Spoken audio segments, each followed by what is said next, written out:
मुंबई महापालिकेच्या विविध प्रशासकीय विभागात स्वच्छता मोहीम 1 ते 15 डिसेंबरच्या कालावधीत 1042 मेट्रिक टन राडारोडा, 139 मेट्रिक टन घनकचऱ्याचं संकलन। पुणे महापालिकेतून निवासी मिळकतीला देण्यात येणारी 40% कर सवलत 2,25,000 पुणेकरांनी गमावली। महापालिकेने 30 नोव्हेंबरपर्यंत दिली होती मुदत।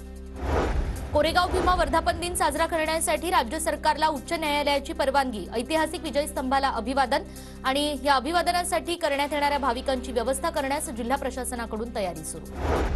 पुण्यामध्ये भोंदूगिरीचा धक्कादायक प्रकार उघड। तरुणाची भोंदूगिरी करणाऱ्या महिला तांत्रिकाकडून 1.5 लाख रुपयांची फसवणूक। परीक्षेतील यशासाठी पाय धुवून पाणी पिण्यास देण्याचा हा प्रकार।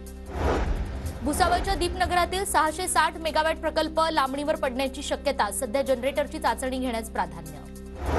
वाशिममध्ये झालेल्या अवकाळी पावसामुळे शेतकऱ्यांचं मोठं आर्थिक नुकसान। पंचनामे करूनही अनेक शेतकरी अद्याप मदतीपासून वंचित। बुलढाण्यामध्ये विकसित भारत संकल्प यात्रेचं आयोजन। केंद्रीय मंत्री भूपेंद्र यादव यांचा सहभाग आणि यावेळी मंत्र्यांच्या हस्ते लाभार्थ्यांना साहित्याचं वाटप।